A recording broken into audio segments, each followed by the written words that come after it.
All right, good afternoon, everybody, and welcome to our virtual CCE office hours for COVID-19 questions.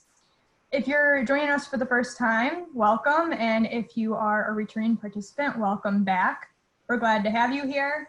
The goal of this session is really to answer any questions that you may have personally or to help answer questions that would help you better serve your local communities. So that being said, we have a few subject matter experts on today's panel. We have Dr. Sam Alkane, Dr. Olga Padilla-Zakor, Dr. Aliosa Termchich, Dr. Martin Weidman, and I am your moderator, Anika Gianforti. A couple housekeeping things. If you could please mute yourself, that would be great. And this webinar is being recorded, so we will be able to post the answers to the questions on our website later, and Al will take you through our website in just a moment. And the last piece of housekeeping I have is that we had a lot of questions come in from you as you registered, which was fantastic. So we're going to do our best to get through all of those questions. If we have time remaining at the end of the session, we will do an open Q&A session. But please feel free to use the chat box if you are joining from a computer, and we will field your questions as they come in that way.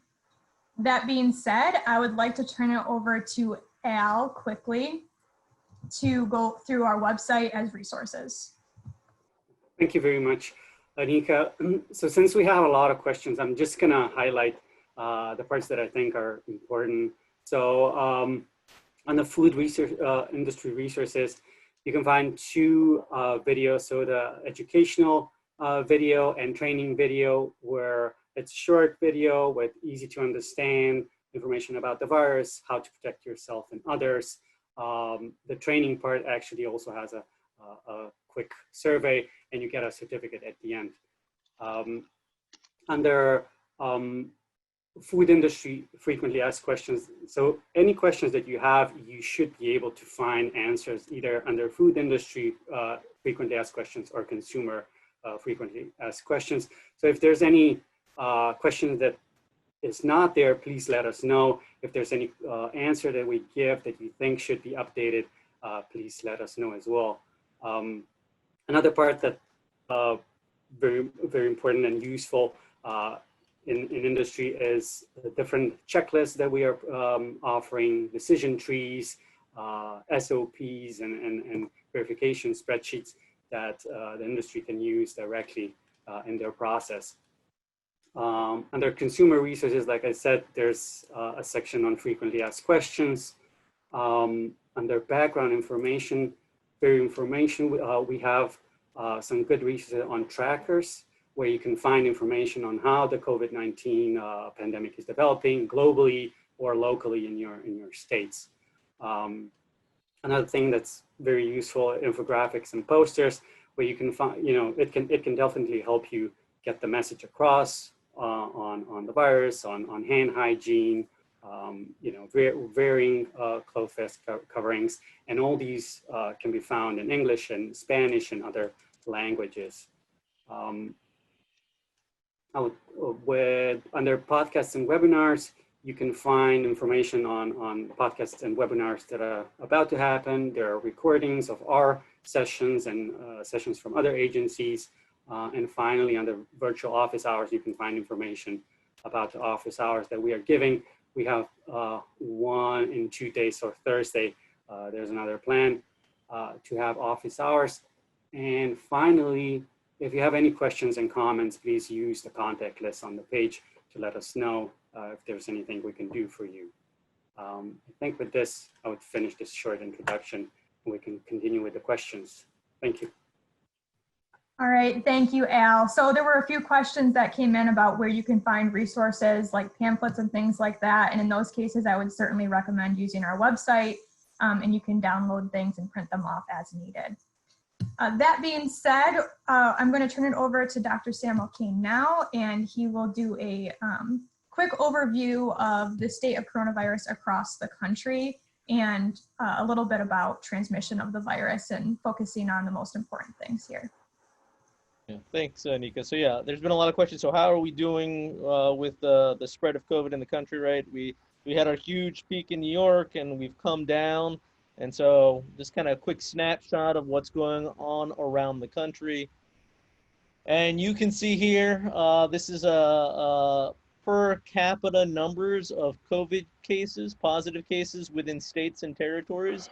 And you can see here, and I won't spend too much time, is 39 of our states and territories are all showing increases right now over the last few weeks, last 2-3 weeks of COVID cases.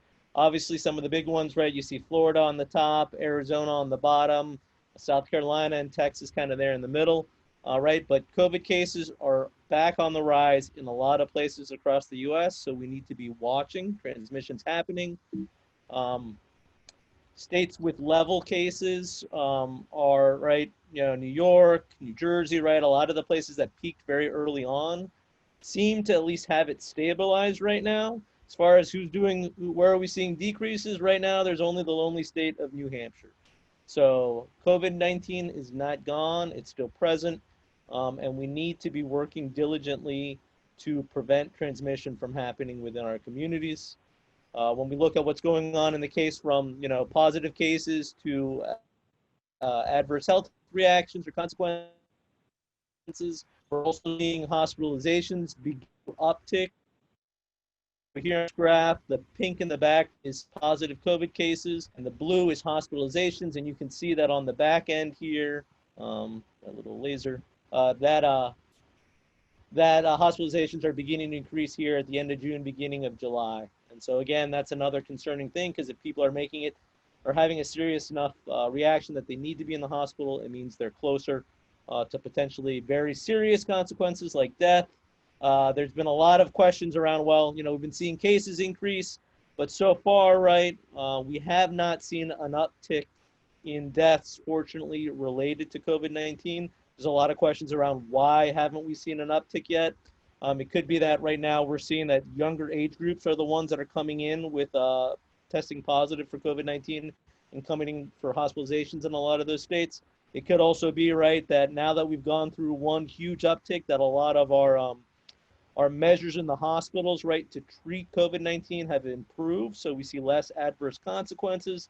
The other thing that could account for this, though, is that we've changed our screening, right? In the beginning of this, right, in March and April, here in New York, we were only testing, right, people who had gotten to the hospital and had serious illnesses, right? So really detecting COVID-19 symptoms were where we started, right? And they were already then well into, right, we already had a lot of cases already happening that we weren't capturing. And then, right, the time to death was much shorter. Whereas now, we have a lot more screening going on. We're testing anybody who feels like they might be sick or wants to get tested. So we are detecting cases much more earlier, right? And so the perceived time to death increasing is much longer, but actually it's still totally the same. And we just haven't gotten to that kind of delay. And so we'll see which one of these cases is probably a combination of all three and how that impacts the uptick in deaths going forward. What we got to remember in controlling COVID-19 is really around controlling transmission, remembering that it's primarily transmitted through respiratory droplets, especially those big droplets that come out of our mouths when we're talking, when we're sneezing, when we're laughing, when we're coughing.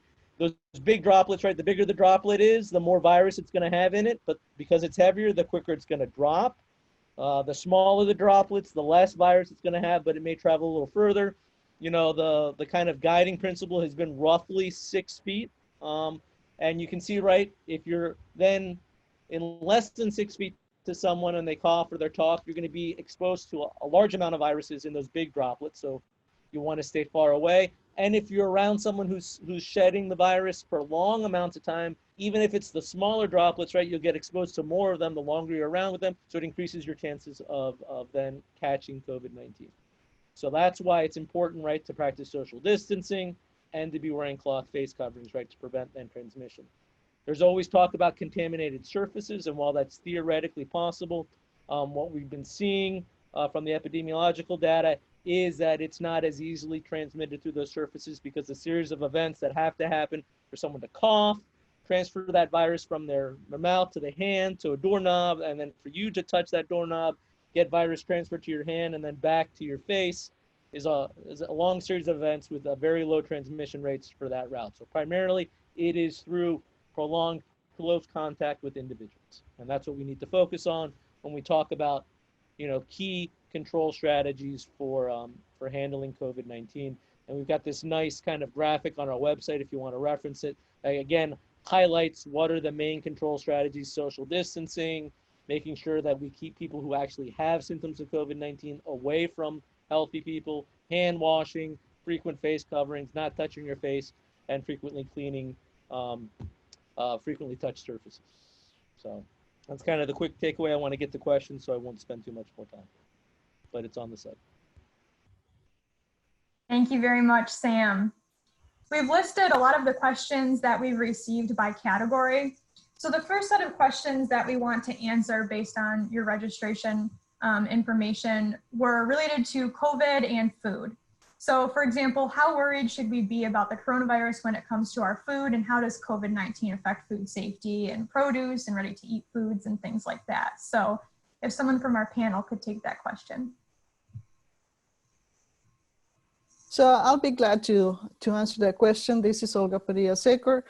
And so we received quite a few questions related to food, and people are concerned about when they go to the grocery store, farmer's market, they buy food, and is there any risk? As Dr. Alkin already explained, the risk is close contact with a person for extended periods of time. So the risk related to when we are going to places to get our food is relatively very, very small.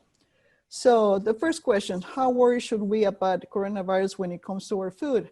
We shouldn't be that concerned at all. It has been well documented that COVID-19 is not transmitted through food at all. So it is transmitted from person to person. So does it affect food safety? We have already in place procedures to ensure the food safety, and we are concerned with other microorganisms such as E. coli, Listeria, Salmonella, but we're not concerned about COVID-19 because the virus is relatively easy to kill. So typical procedures that we have in place in the plants will take care of the virus at the same time. So in reality, it's not a new concern for us from the food safety point of view. So you should be assured that our food supply is safe. So, but there's all these questions about can it live on surfaces and for how long? And my colleagues are going to address that. But in terms of on food surfaces, even if there is a small particle of the virus in the food surface, all you have to do is when you get your food, your raw food at home, let's say fresh fruits and vegetables, follow the USDA requirements. Basically, you take your food, you wash it with cold running water that will really dislodge anything that is on the surface, and that is definitely sufficient. Please do not add any chemicals to the washing water because that will increase the chemical safety of the person, because you can have a very severe cases, and we have seen increase in poisoning centers reporting that people are trying to do too much, trying to disinfect surfaces without following recommendations of the manufacturer in terms of concentrations. And that is creating really a chemical hazard for the person, inhalation of toxic fumes, or because they're in contact with products that are not supposed to be used for that specific application. So what you have to do, you have fresh fruits and vegetables, you want to enjoy them, basically just wash them with cold water. And if they are hard, you can use a brush just to dislodge any lingering dirt, but that's all that is necessary. You don't need to do anything else. How about meat? Well, meat is cooked anyhow. So we're cooking meats, and therefore that is going to take care of the virus very easily killed by cooking. So how about things that are being waxed? Sometimes you see the cucumbers or the apples have been waxed, and therefore will wash and help. And so how to do that? The same thing as before. Don't worry about the surface, whatever surface it is, fresh fruits and vegetables, run in cold water, make sure that you scrub it, and that's all is needed. And we have received this question many times. What's the probability of getting COVID-19 from foods and packages we purchase? And we have developed indeed some infographics that will help us run through the process. But let me just say a few words before we go through those slides. So when you go to the supermarket or you order food, it's the same procedure. So make sure that you wear the face coverings because again, the main risk is this contact to contact, not really the food supply. So when you go to the supermarket, you get your purchase, you put it in your bag, you take everything home. The recommendation is that you put your bags on the floor, put everything away, and after that, wash your hands well with soapy water, and that's what it will be required. There's no need to wipe the surfaces of all those containers. The contamination is extremely low, and really there's no real risk at that point. So that will be the same for when you order foods. The foods will be delivered to your home. Take the food inside, take it out, put it in another plate, take the bags or the containers into recycling or into the garbage, wash your hands. Remember, wash your hands before you eat your foods and making sure that the counters areas are also clean. So shall we be concerned with people that, I look at the story and I see people are picking apples and they're touching and they figure, okay, I gotta get the best quality, and then they put it back. Should I be concerned? Well, as Dr. Alkin explained, the transmission is very, very unlikely. And even it is a minute amount of transmission, just by following the precautions in terms of washing the surface, that's all you need to do with cold running water. So the last question we have here is, have there been any new findings on the safety of produce in open bins at farm markets and supermarkets in regards to the potential spread of COVID-19? It's the same. Nothing has changed. We already know that there is no risk of transmissions through food. The main, again, concern is making sure that you wear your face mask, that you wash your hands, that you keep your social distances, and avoid that person-to-person interaction. And we'll go through the slides now that you'll see that we have this into our website, the infographics, that food safety during COVID-19. Please feel free to use all these materials for your own use or for teaching people. So the recommendation is to wash with cold water and how to go through and making sure that do not mix cleaners, because mixing chemicals is not really a good idea at all. And we have seen very sad incidents with people start overdoing this or not following instructions. And how to bring home groceries, as we explained before, making sure that when you take them in, you wash your hands, remove everything, put them away. No need to really do any special treatment, making sure that anything that is perishable goes into the refrigerator, and making sure that you wash and sanitize surfaces, and that you wash your hands before and after handling the food, and of course, after using the facilities, for example. With that, we'll see the next set of questions. Thank you very much. Okay, the next set of questions is about transmission and business dynamics in the sense of people gathering and eating together and things like that. So we'll start off with the first question. Is it true that food is not a vector for COVID-19? Does that mean that takeout from restaurants and supermarkets is safe with regard to COVID-19? Yeah, Anika, maybe I can do this section. So again, yeah, it's still true. The food is not a vector for COVID-19. If the question is the risk zero? No, it's not zero, but definitely highly, highly unlikely that something like this would happen. And we covered this in our previous session, so I would definitely refer you to our webpage. There are several FAQs on this, recordings from our previous sessions. So just to go through this main points. So in food services, we have procedures, like screening procedures in place that prevent any potentially infected food service workers to come to work. It's definitely not a bulletproof procedure, but it definitely reduces the likelihood of a person handling your food being infected. Now, even if with a small chance and your food is handled by an infected person, we still have face coverings in place. We still have hand washing in place that would reduce the likelihood of your food or packaging being contaminated. And this hand washing goes beyond just COVID-19. There are actual food safety risks associated if the hand washing is not followed. Now, even if both of these are kind of overcome and your food and packaging is somehow contaminated by infected food service worker, we would still expect that this contamination would be very small, maybe even as small that it's not sufficient as it is to cause any infection. But then on top of that, we know that this virus is highly, highly unstable outside of the host. So as soon as it's on any surface, food, it's inactivated at a rapid pace. So altogether, it all goes strongly against food and food packaging acting as a vector of transmission.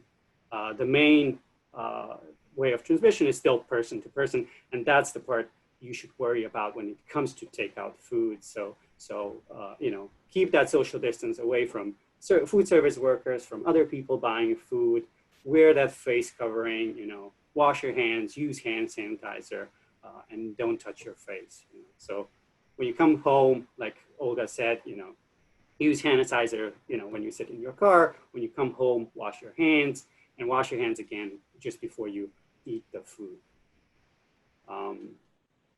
If I go to the next question, so how long will the virus survive on surfaces? So how long the virus survives really depends on how, you know, what's the number of virus particles that you put on that surface in the first place. So it's not an on-off kind of switch where all viral particles are inactivated at the same time, but there's a rate to it, you know. So one by one, the viral particles are inactivated.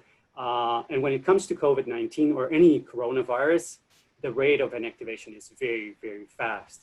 Just because the structure of this virus, it's very unstable and it's inactivated at a fast rate on any surfaces. One study showed that it takes 3 to 7 hours to reduce the number of active particles by half. I think for specifically for stainless steel, it was something less than 6 hours. But in any case, very fast rate of inactivation. And then if we combine this with the fact that we don't expect in everyday situation to get a lot of contamination on those surfaces. So it's definitely contaminated surface is not something to worry about. And that's something, if you look at CDC and WHO, they're all saying that contaminated surfaces are not a major way of transmission. Just because what Sam said, you know, so there's this long chain of events, you know, from your face to hands to surface, again, from surface to hands and face. And in each of these steps, there's this low transfer rate, which results in really minimal amounts of virus coming to your face. But we still say, you know, be careful of those frequently touched surfaces. So surfaces that a lot of people in a short amount of time, you know, touch. You know, those surfaces should be cleaned frequently. You should wash your hands when you're touching those surfaces. You know, don't touch your face. And, you know, if you have to touch your face, wash your hands before and wash your hands after. So, you know, you protect other people. So the next question, oh yeah, so should you wear a face mask in retail or cafeteria if you have installed these plexiglass screens? And I really like this question because it does make sense. I know that there are some, you know, takeout restaurants where the food service worker is actually completely enclosed in this food preparation area. And they're completely isolated from customers. They're not taking cash. There's a card terminal, you know, to pay. On the side, they open a flap and give you the food. So in this situation, I see that this would work, and some of the colleagues from regulatory agencies do agree. But it's definitely something that would have to be approved, you know, case by case.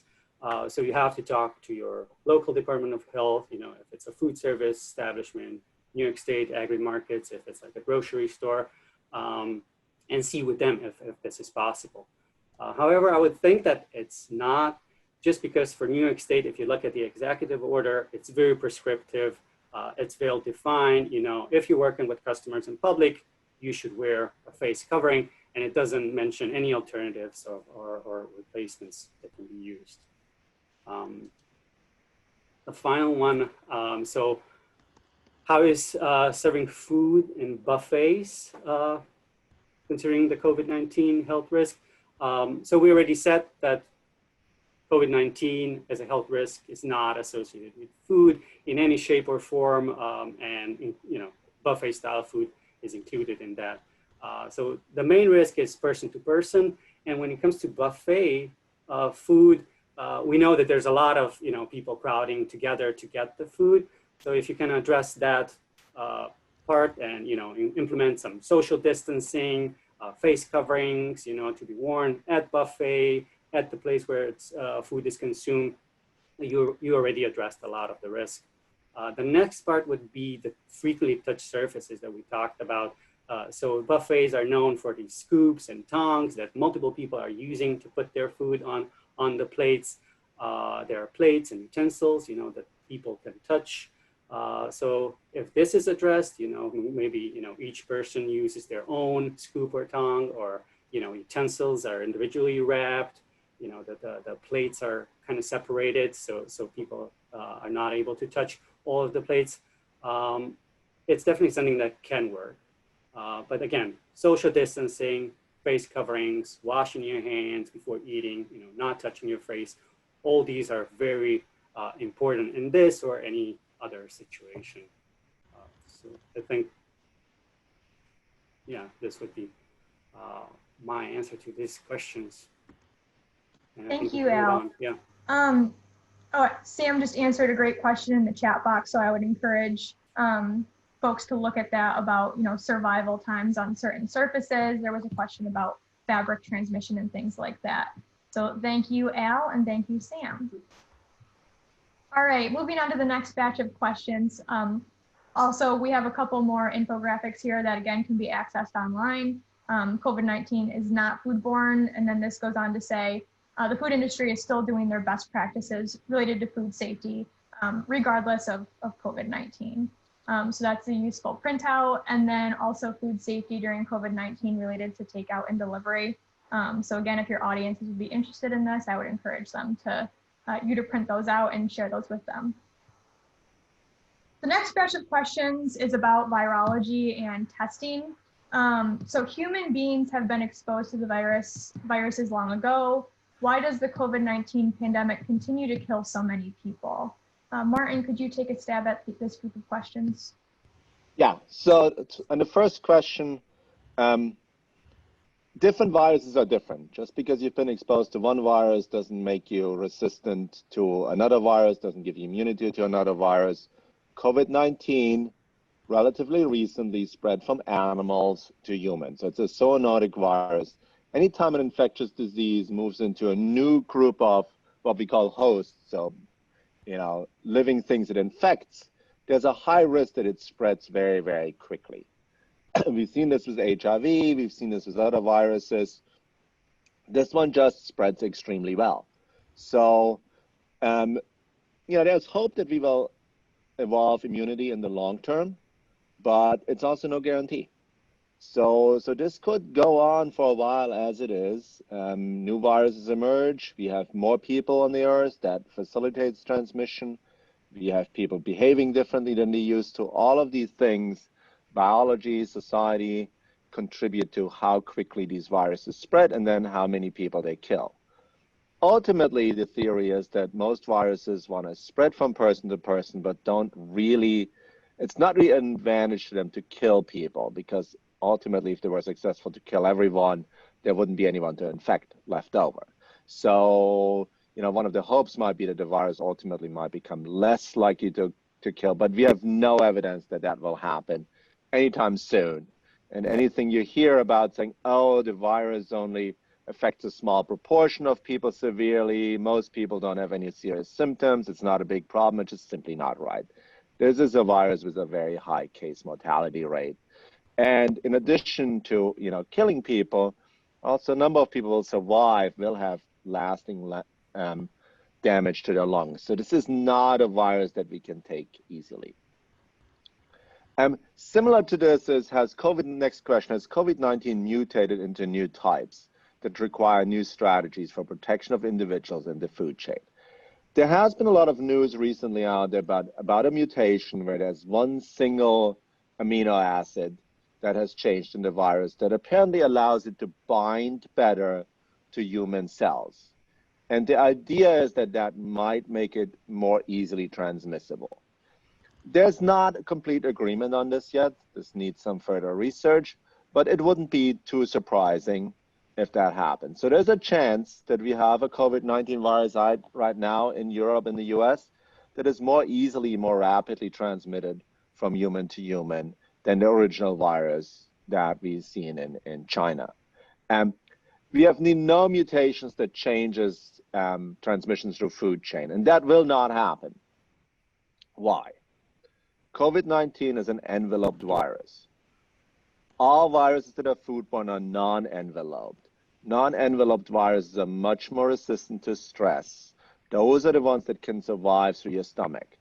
Enveloped viruses will not. An enveloped virus cannot suddenly become a non-enveloped virus. That is such a major change that it is making completely different organisms. It's sort of saying like, you know, could a turtle become an elephant? No. So this will not happen. So no matter what you read about mutations, none of them will make COVID-19 a foodborne virus. That is very important to keep in mind. How accurate are antibody tests? Before we answer that question, we need to understand what an antibody test does. An antibody test tells you whether you have been exposed to the virus sometimes in your past. There are lots of different antibody tests. Some of them can tell you whether you were exposed to the virus, had the virus within the last, few weeks. Some of them, and these would be what we call IgM tests. Some of them will tell you whether you've been exposed over a longer time. That's IgG tests.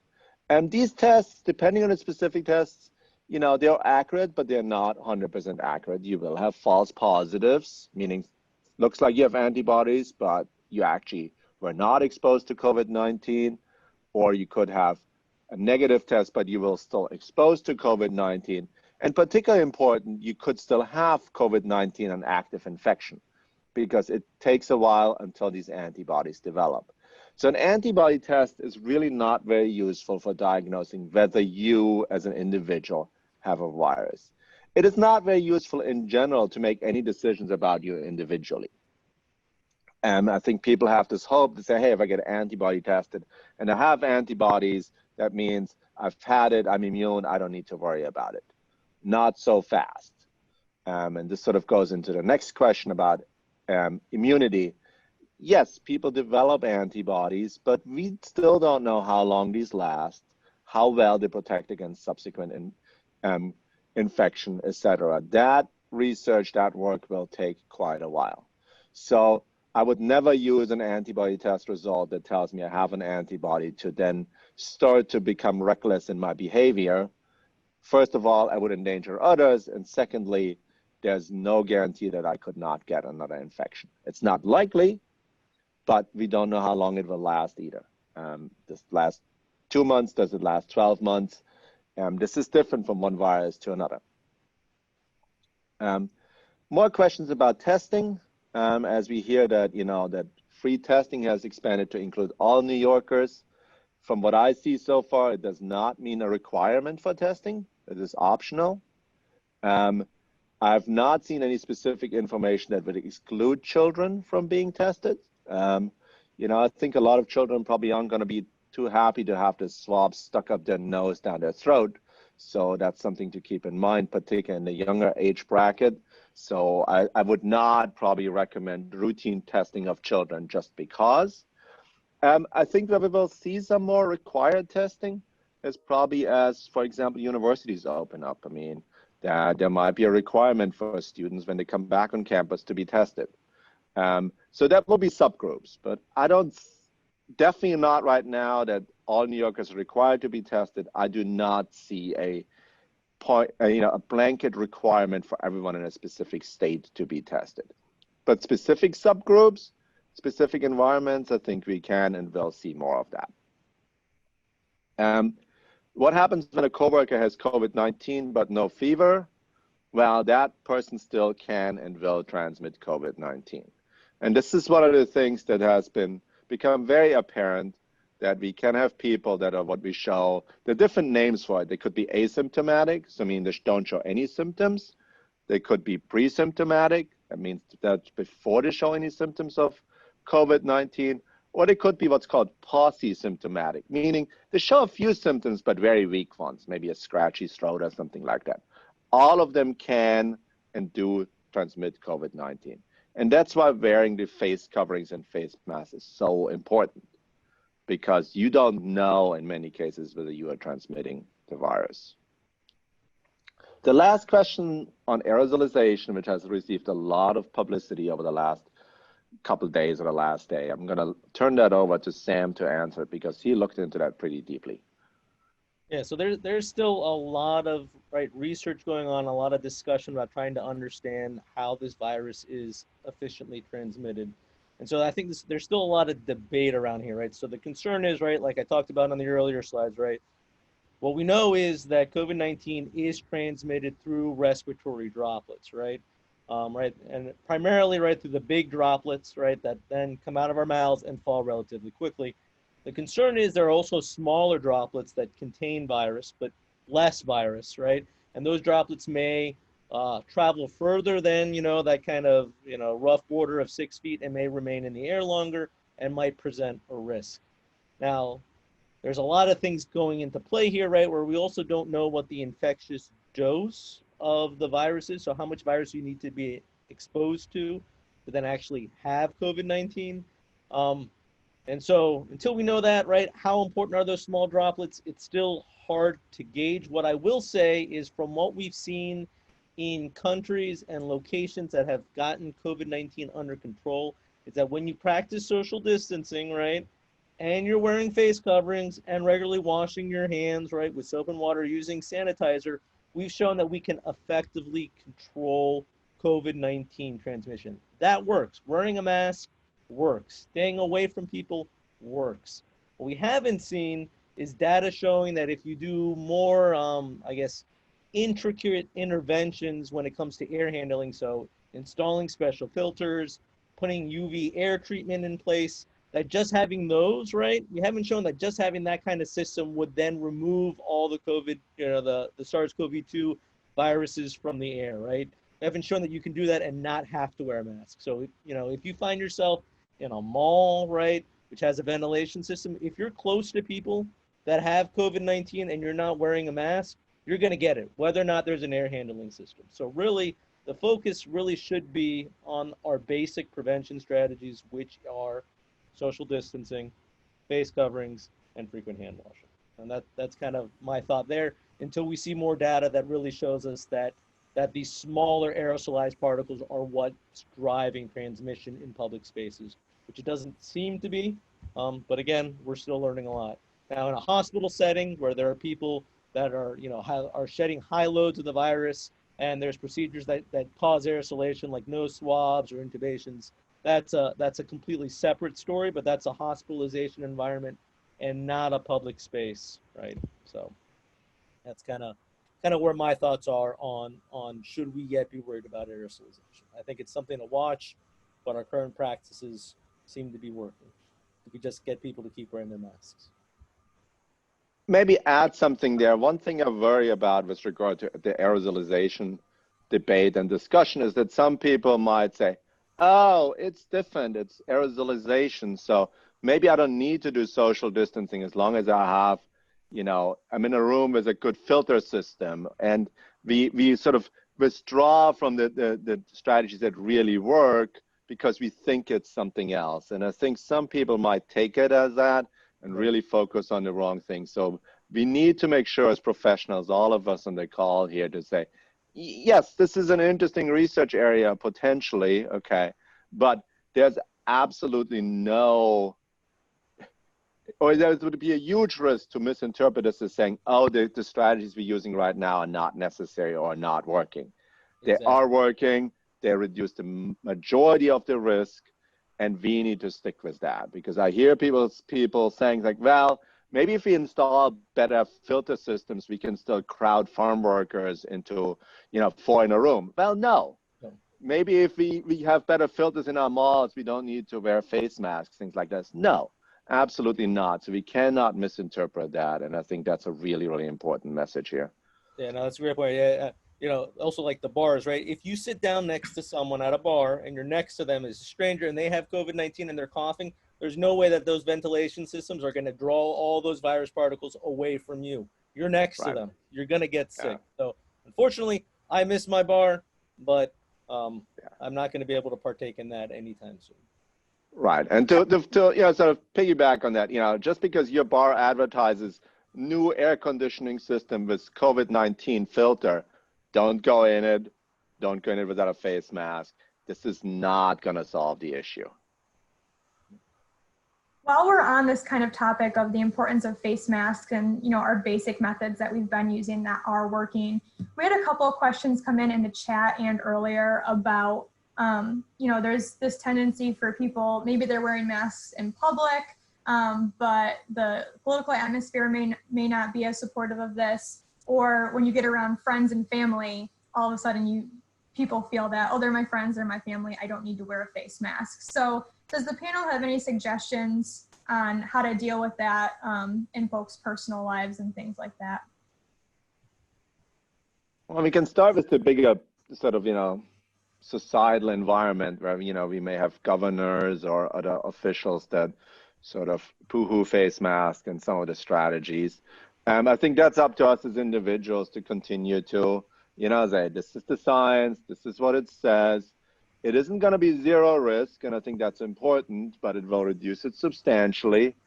I do think one thing we need to acknowledge as professionals the other side, Can we wait until we have no COVID cases, until we open up, the economy, open up restaurants, etc.? No. What is the right threshold? That's a really difficult decision, okay? Because shutting down economies, people not, having jobs, not having incomes will ultimately lead to other behaviors that also have public health consequences, that also will make people sick and potentially kill people. So it's a very, very difficult decision there. So we need to acknowledge that, but I think we just need to continue to communicate that. We're not going to re-elect or change who we have in charge, but I think hopefully it encourages some people that are scientists to get involved into politics, and I'm going to get a little bit big picture here. But I think everyone on this call, again, we need to just continue to send the message, not like this is it, you're wrong, but acknowledging, why people might have different views and why, it probably makes a lot more sense to continue to wear a face mask and do those things versus, thinking it's not a big issue. Anyone else want to jump in on this? No, I agree. Dealing with family members or even, customers that come into your store, it's about, consistently providing the education, right? And stating your reasons why it needs to be, right? In a respectful manner, and hopefully they bring that same respect back to listening to you. But yeah, it is always a challenge. And I want to follow up on a question that I got in the box, on this whole issue around ventilation systems in public spaces and malls. It's not so much that a mall isn't quite safe. It's the type of interactions that you have there, and I don't think it's much different than going to a Target or to a grocery store, right? Is that if you can maintain social distancing and you're wearing a cloth face covering and other people are wearing their cloth face coverings, right? Because really that covering is there to prevent those large droplets from coming out of your mouth and getting to somebody else, then your risks are lower, but you also don't want to hang out there for a very long time. So if you need to go someplace, you go in, you do your shopping, and then you go out. As long as you can maintain that distancing and that protection, then the risk is relatively low, right? But if you're going to be hanging out in a mall all day and you're going to be up against crowds of other people, then no, then it's not a good place to be, and the risk is high. So I think coming from Janie Greenwald to everyone. So by social distancing and wearing masks, are we hoping to start the virus out of existence? In a way, yes. That's what happens is the virus cannot live by itself. It needs a host. It needs a live human to be able to grow and reproduce. So if we don't have contamination and the host cannot be, the virus cannot go into a host, then it dies off pretty much. So that's the strategy. We have a strategy that works with the measures that we have in place. We just have to be consistent and patient. Thank you all. Great answers to those tough questions. Okay. And maybe to add one thing on the starving out part, I think, you know, a concept we heard early on, but we haven't heard much, is that concept of R naught, or sort of the, you know, how well the virus is transmitted. And an R naught of 2 would basically mean everyone who is infected with COVID-19 infects 2 people. Doesn't take a math major to figure out that that's going to be bad and everyone's going to get infected. On the other hand, an R naught of less than 1, let's say a half, means half would mean 1 person infects a half a person. Obviously, that doesn't work, but that means if 2 people have COVID-19, they're going to infect 1 other person. Starving out means keeping R naught below 1. That's the goal. And social distancing and mask wearing will do that. And then the virus will run itself out because, as Olga emphasized, it's not going to survive outside the host. And so, yes, in that way, we're starving it out. Yeah, and that's, Janina, and I think that's the question in that box is, that's the key point, right, is that we have the practices in place, right? So that hand washing, social distancing, face covering, that's what people need to do. I would say the only, right, and that's been very effective in controlling the spread, if everybody's actually practicing it. That's the challenge, is getting people to practice it. The other piece that we're beginning to get better at, but we still have a lot of work to do, has also been what we've seen in other countries successfully do, is the testing and tracing, right? So having the capacity to rapidly test a wide group of people, whether they're symptomatic or are not showing symptoms, right? To see whether or not they have the virus, so that they can then be quarantined, right? Because again, separation, right, of people who have the virus from people who don't is key to dropping that R naught and starving out the virus. So those are I think the other piece that we need, right, is to, again, push our regulatory bodies, our public health agencies to get the resources to do active testing and tracing. That, combined with hand washing, social distancing, right, and face coverings, has been shown to be very effective in other countries around the world in controlling the virus. So it's not, it's not that much. Great points. So moving on to supply chain and agriculture related questions, there was quite the supply chain issue in the meat industry when there were outbreaks in meat processing facilities. So the question is, why is there a shortage on beef? For example, I was at a sub shop and roast beef was not available. I have seen this in other places as well. Sam, do you mind tackling this set of questions? Yeah, so I'll try to tackle this. So, again, it was really, April and May, we were seeing a lot of transmission within, particularly meat packing facilities, but also some other food processing facilities, right, and farms, right? And a lot of that led to some temporary shutdowns of facilities, and that led to some kind of gaps in the supply chain where some of the beef products, not all of the beef products, were more limited in supply. And so my understanding, though, is that a lot of those plants have come back up, right, and are back running full production. There may be some issues, like when you talk about a sub shop. The other issue is that, right, we have this issue of supply chain, consumer, right, things that go to the grocery store that are sold to us, and then the types of meats and cuts that are sold to food service establishments.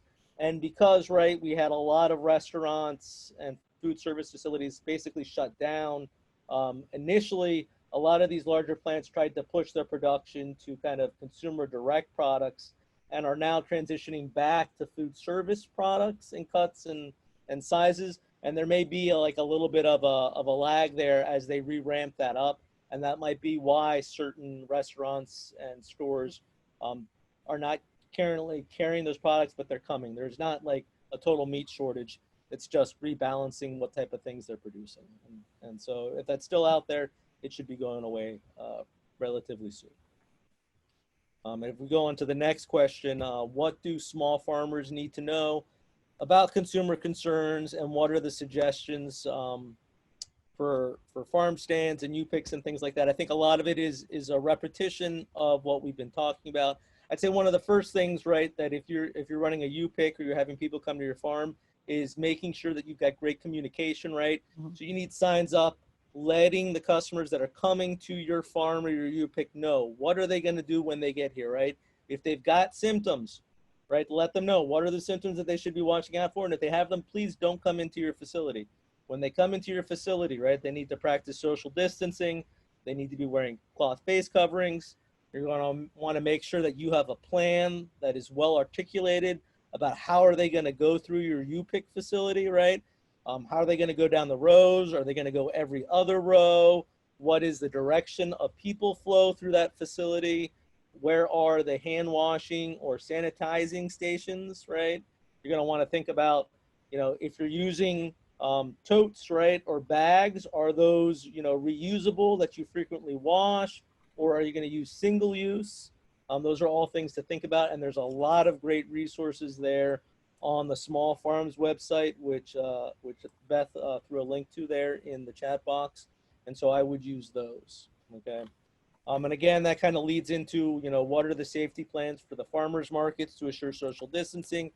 Again, it's all around communication, clear communication, right? And there's a link to the guidance from New York State Ag and Markets in the chat box for those recommendations. Communication to customers that are coming into the farmers market, clearly designated lanes, right, for traffic, thinking about things like reducing segregation, congregation points, right? You don't want to have like live entertainment. You want to make sure that customers aren't flocking to look at a particular stand, right, to see like the baked goods that are there. You want to make sure that you limit self-service, that you want to have prepackaged items, all those kind of things, right? Limit the number of people that are coming into the farmers market. Also spacing your vendors again, so it's easy to have space between people. Those are all the things that you want to think about. Again, the things that promote social distancing and also encourage, hand washing and face covering wearing. So. Right, and also, adjusting that plan, if you open and your first day you realize your traffic pattern isn't working out as expected, make changes and adjust. I think that's also important as this continues to gain traction. Right. And highlighting that you're doing this to keep them safe, your customers safe. So. Exactly. All right, moving on to a related issue. So social gatherings, outreach programs, and resources. The first question here is, I've had a question or two arise regarding eating with other families. What are safe or good precautions to take at potluck or cookout situations? Someone from our panel could hop on those. I can give it a first shot. I mean, I think same thing, social distancing. Obviously you can't wear face masks or face coverings while doing a potluck. So, social distancing is important. There is some evidence that, particularly talking, loud talking, etc., you might create more of these droplets that transmit. So you do want to be careful with that. So anything you can do to maintain distance is very, very important in that situation. When you're not eating, then, wear a face mask. But when you're eating or drinking, try to particularly make sure you have the required distances of, 6 feet or more. It's an unsatisfactory situation. I get it. I think in general, the distancing is probably easier to maintain when you're outside. So my advice would be anytime you can, try to stay outside with your family and your friends that would come over. Yeah, I want to reemphasize that point too, Martin. I think eating outside, it will be the safest situation in that within a room.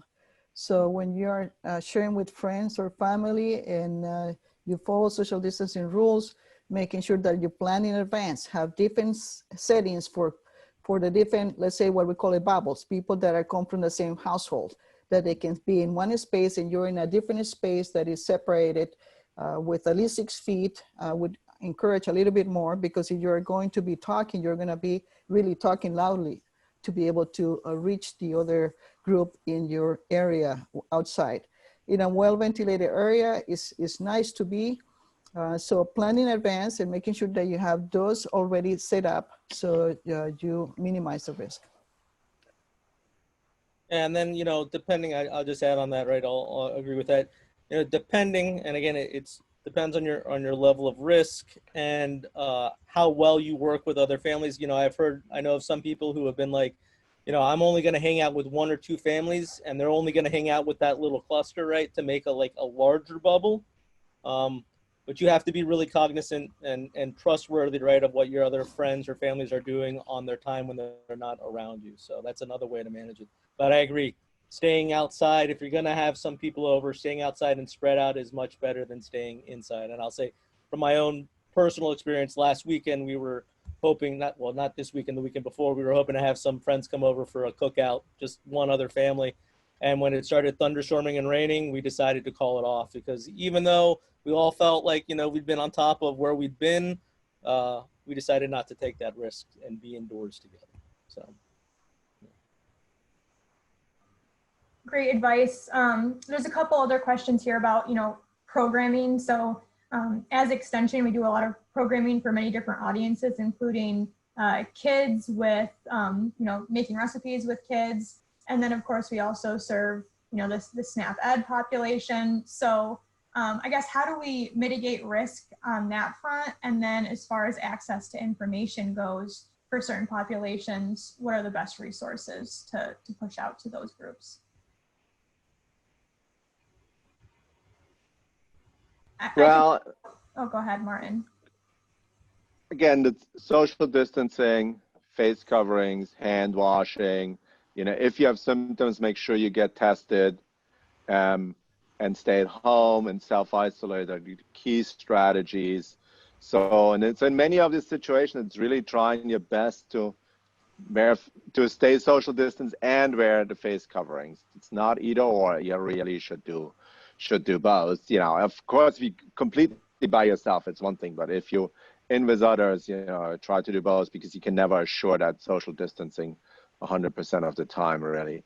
In terms of resources, you know, I think Al introduced the resources we developed at Cornell.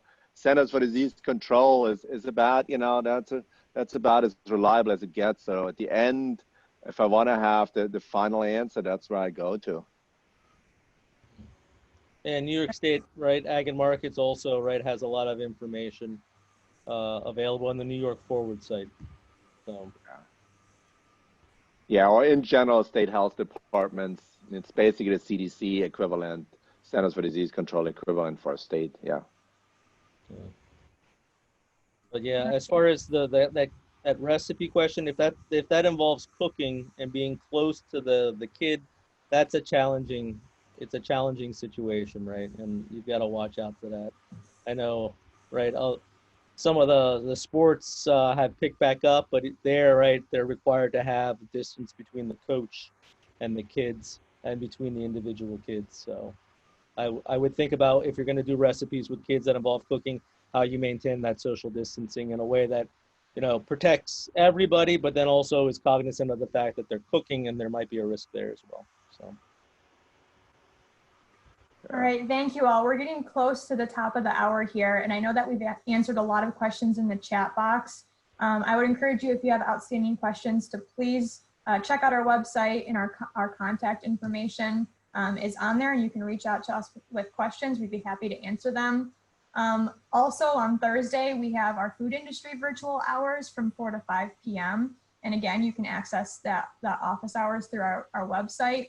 And I'd like to close on a comment that was left in the chat box. I noticed that we started off by social distancing, and as time goes off, people are, you know, kind of getting closer and closer together, and going, you know, kind of off how we opened this webinar. It's really important that we stay vigilant, and this isn't over. So the more we share good science-based resources, the better. And if no one has any other comments, we will go ahead and end on this note. So thank you everyone for tuning in. And again, please feel free to reach out to us with questions. This webinar will be posted on our website, and we will email you when that happens. Thank you very much.